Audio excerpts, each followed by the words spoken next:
Hey, what's going on YouTube? Welcome to episode 2 live filming of Stock to Not. Today we're going to be doing some clutch replacements, so if you guys are interested in learning how to replace your clutch, specifically on the Honda Grom, I'm going to show you that today. We're going to be increasing the durability, poppiness of the clutch with some heavy duty springs, and then we're going to be changing out the oil pump with a modified oil pump specific for the Honda Grom. So that's the bike we did cross country. Also, it's right there. So that bike in the picture is that bike there in the current state.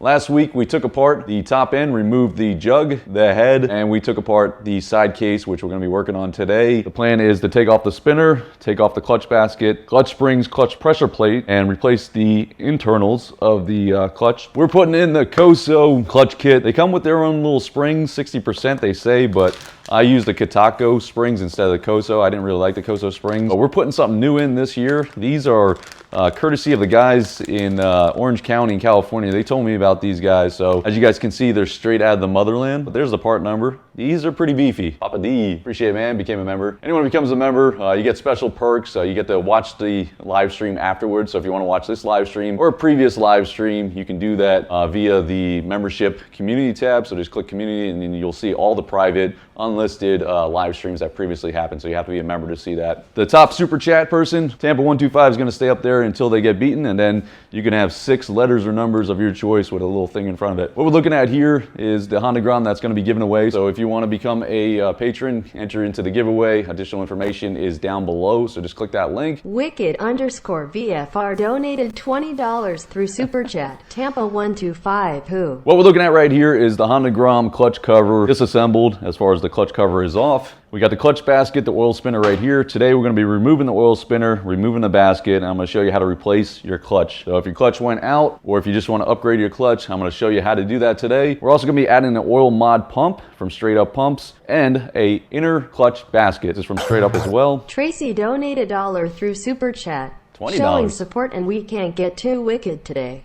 All right, Tracy, you're number 1, so let me know what you want up there. Yeah, man, I'm gonna make some money tonight. Let's go. So unique about this is all 6 stems are drilled. We're gonna see why that's important here in a bit, but all 6 of these stems have threads and we got bolts for them. OEM, which I'll show you, only has 3 of them. So that's very important. If you're gonna be upgrading your springs, you wanna do some wheelies and pop them. So in addition to just showing you this stuff, I got some information on why we're going to be upgrading the oil pump, specifically where the oil sits on a wheelie, specific to the Honda Grom and the oil starvation issue.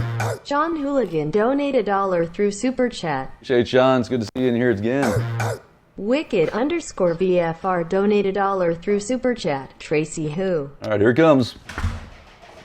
Wicked in the house, top super chatter. All right, we're gonna jump into disassembling the actual clutch basket and spinner. I assume at this point, if you're watching this after the fact, you already have your side cover off. If you don't, watch episode 1. I'll show you how to remove that, very simple. Right now, all we're gonna do is remove the spinner, and it takes a special tool, which I'll show you right here. So this is the Honda tool with 4 little teeth. So it's got a big side and a small side. Big side is for the oil spinner, small side is for the clutch basket. If you don't have this one, or if you're in a pinch, you can take a socket and Dremel to make these teeth. I've seen people do that. If you want to pick this up, I'll send a link down below. So inside here, once you take your oil spinner cover off, you got that special nut. We also have gears that spin the clutch once we do this, so we're going to use another special tool, but you can use a nickel or a flathead screwdriver if you want to be brave. But I have this special tool, goes right in the gears, so you might have to spin it a little bit to get it in there. I'm going to use one hand, get this guy in the gears.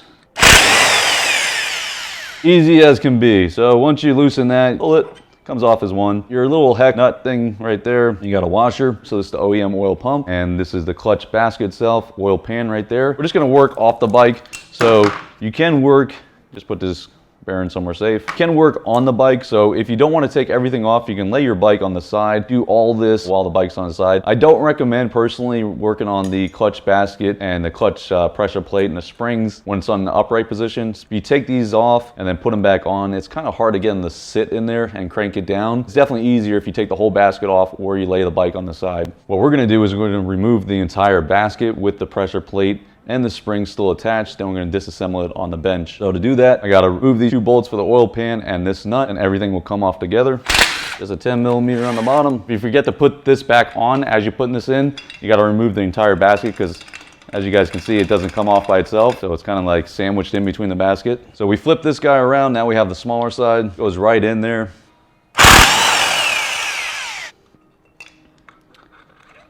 comes off as a pack. Oil pan comes off with it. We're gonna move this over to the workbench and take a look at it. You got a little washer that's right in the middle, so pay attention. There's actually 2 washers. So if you're just doing the clutch pressure plate and springs, this washer is the only one you're gonna see. That one goes there, that nut goes on top of it, you screw it back in. We're just gonna put that aside. If you're doing your entire clutch pack, underneath the clutch pack, there's gonna be another washer, right? You guys can almost see it, that silver part right there, that just kind of sandwiches in. So just pay attention. The thicker one will look the same as the oil spinner washer. Looking at the oil spinner, the washer for that, so the same. So now that we got the clutch pack out, we're just gonna back these out evenly. If you're planning on keeping this, and I would always plan on keeping this, because even though we have a backup inner, these things are still cast, so it's still possible that we can still snap this. We did last season. All right, so loosen one, loosen another one, and I use a T-handle for all this, so I'm just going half turn there, breaking it, and then working my way around. Let's go 1, 2, 3. I'm just doing like half turns. This is kind of to the extreme. This will ensure you don't break the stems. You can just back it out with a DeWalt. Just don't go ham on it. Do like a half turn. Work your way all the way around. As you're doing that, the springs are lifting up, decompressing. The pressure plate's coming up. If you go too fast, this one has 6, but on an OEM one, you have 3 threaded ones. 1, 2, 3. So if you go too fast, if there's too much pressure on one, you release this one. 2 of these bolts or stems are pulling out. It just snaps this. So this cast aluminum will just snap. So just gonna work your way out. They're cheap too. I mean, this is like $4 and like $3 or something stupid. So get on Partzilla and just buy a bunch of them, keep them in stock if you plan on working on your bikes. Or if you got a big group near you, you want to be the go-to guy for all that stuff. Once you get closer to the end, it starts decompressing, so you can go a little bit quicker. There's less pressure on it. All right, so now that we have the pressure plate out, we got our 3 bolts. Keep those together. OEM pressure plate right here. We got our OEM springs.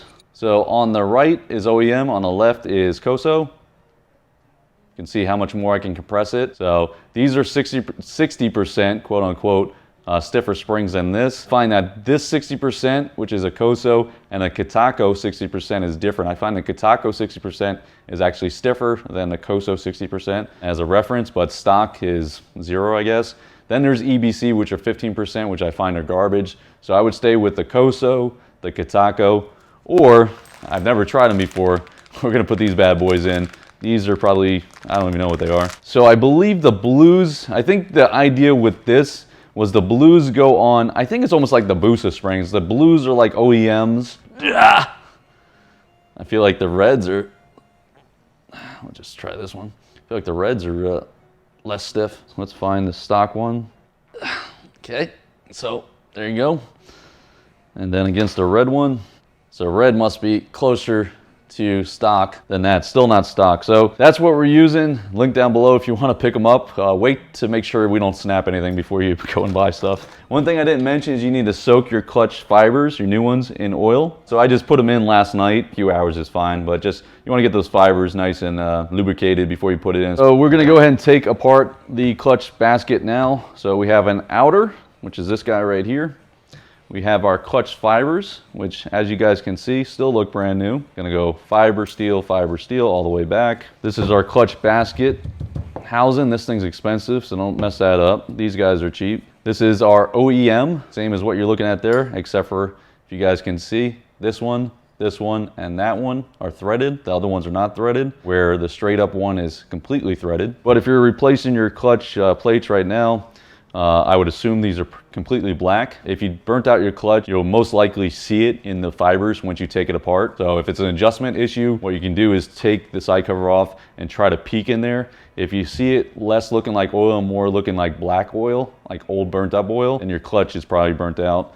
And it could be, you know, one of these is more burnt out than the other, but then you'll start getting some heat transfer onto the steel as well. Here's that washer I mentioned earlier. So this is the one that's obviously a lot different in size than this one. So this one goes in between this guy and this guy. But right now we're gonna go ahead and reassemble the clutch basket with the COSO clutch fibers and then our stiffer springs using the straight up threaded 6 inner clutch thingamajiggy. It's just gonna be fiber steel all the way back, like I said. So we start with a fiber, we rotate to a steel, and there's no this way or that way, they're both the same way. What am I doing? You know what? I'm an idiot. Hold that thought. It's actually easier to go this way. So a fiber, a steel,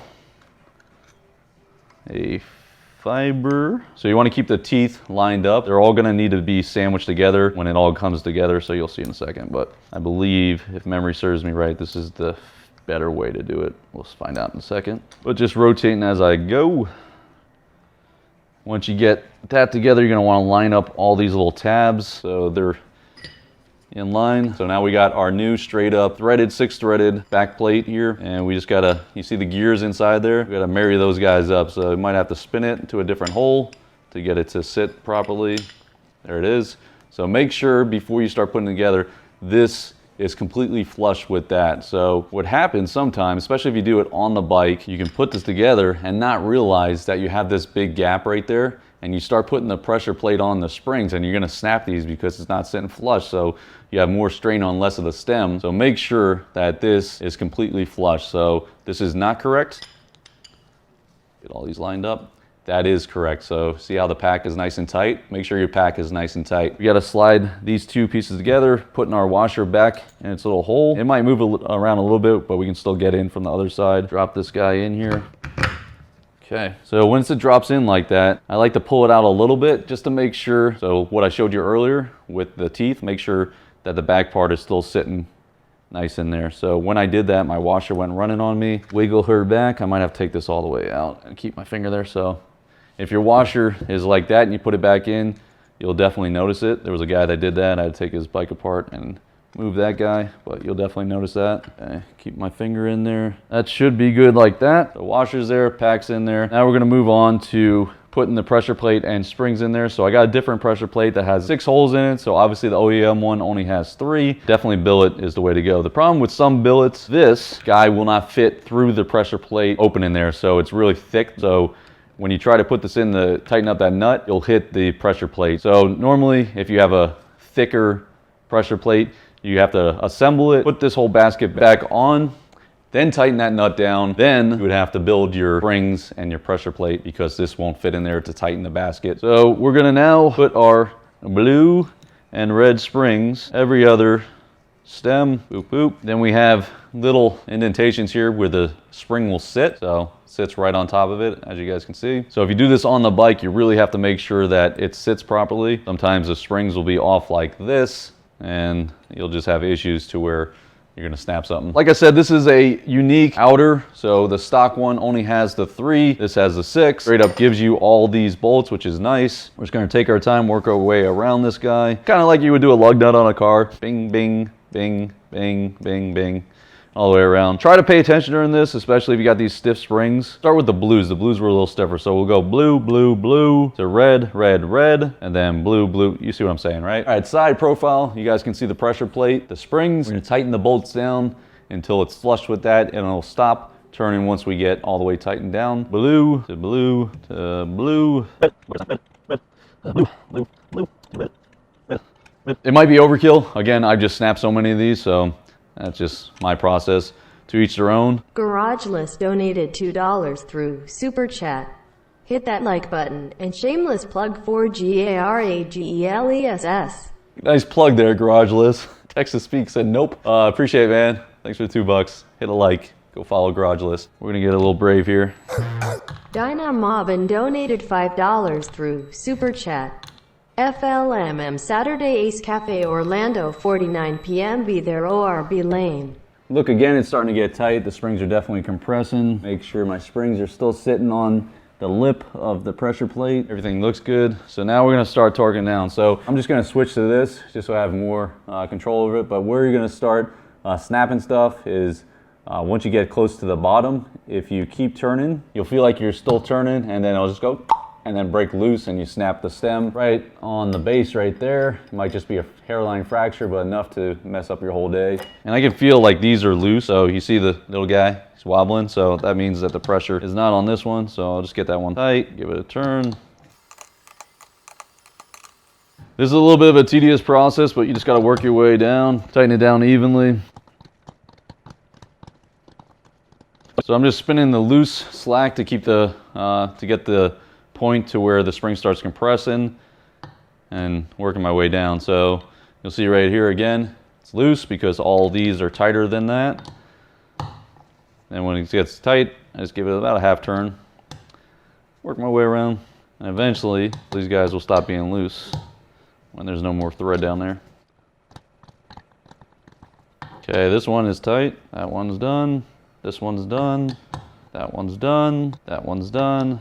That one's done. And this one's still done. Okay, so now they're all tight to the point of where I can feel it stopping. There's a torque spec for these, but every time, without doubt, when I torque these guys down the spec, or tried to, it would snap. I think it's 7 foot-pounds, 7 or 9 foot-pounds, something very small. 9 foot-pounds, okay, right here. So there's the bolts right there. So the torque value is 9 foot-pounds on these little guys. And if you take a torque wrench, monster torque wrench, and you try to go 9 foot-pounds, especially with the 3 bolts, you'll snap that every time. I don't know why, and I've tried it with multiple torque wrenches. Just stay away. My semi-professional experience recommendation is stay away from torquing these bolts down. Do what I'm about to show you, which is get hand tight to where it's at, and we're just gonna give it a little bit, not even a quarter of a turn, like maybe an eighth.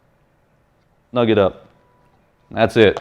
Done. Don't touch it anymore. You have your washer in there, so don't lose that washer. Keep your finger in there. I still feel if you're doing your clutch springs, it's easier to take the whole pack out than trying to do this on the bike. If you got the tools, do it all out here. If you guys are just here for the clutch assembly and basket, that's 90% of it. All we have to do is reassemble. So fast forward a little bit and you'll see me put this back on. We're now gonna move to a stunt part that's required, which is an oil pump mod. So right here, we have the straight up pump. So all it is an OEM pump with a copper tube pinched in there, drilled into a hole. This is bent to go into the side case, or the mid case. It goes right in the middle of the case. Look at the OEM pump. Is if you're gonna stunt and if you ride on relatively flat surfaces, you're not going up Everest, then what happens when you do that wheelie, all your oil is gonna move to the back of the case, rotate the case up 90 degrees or 12 o'clock if you're someone that can stunt.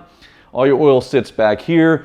Your oil pump is not getting any oil. Your top end starves of oil, and that's when you have that starvation of oil and your piston starts rubbing and you get the knocking, the ticking, and all that good stuff. As you guys can see in this diagram, which Straight Up Pumps sent me and some information, right here is stock. That's where your, we're looking at the side case cracked open. That's where your stock oil pump picks up from. Orange is Finbro, so when he released this picture back in the day, Finbros was the original one that did it. Don't buy Finbros. The straw sucks and like literally sucks, pinches clothes, and that's how I blew up one of my Groms. His little dot is where his is, so it sits back there. So again, when you do a wheelie, normally you ride right here with the oil there. When you do a wheelie, you rotate the bike this way. All the oil goes back here.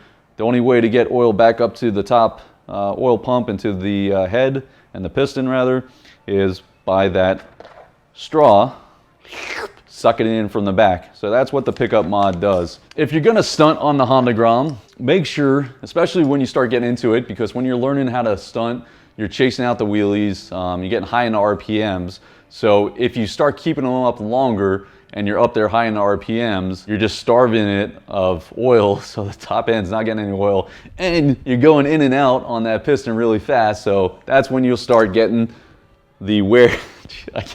All right, I gotta redo this live stream. We gotta do it. We gotta do something different here. I can't have that be in the video. Demonetized. All right. Once the do I have a jug and a piston? That'd be so much easier just to use that. This is the jug. This is a bad piston, courtesy of the Finbros oil pump. This is what the good side should look like. So you have your piston inside the jug. It's going up and down real fast. As you go through RPMs, it goes faster or slower. Once you do that wheelie, you rotate all the oil to the back. If nothing's picking that up, you have metal on metal rubbing against each other really fast, and that's how you get this right here. So you get some scorching, you get some knocking, you get all that good stuff. So that's the reason you need the oil pump mod, is to not have this happen based on starvation, just based on the physics of how the Grom motor is laid out. So anyway, so we're gonna put on this oil pump here straight up. Tracy donated $2 through Super Chat. Please leave the fisting in the video. Thanks, Tracy.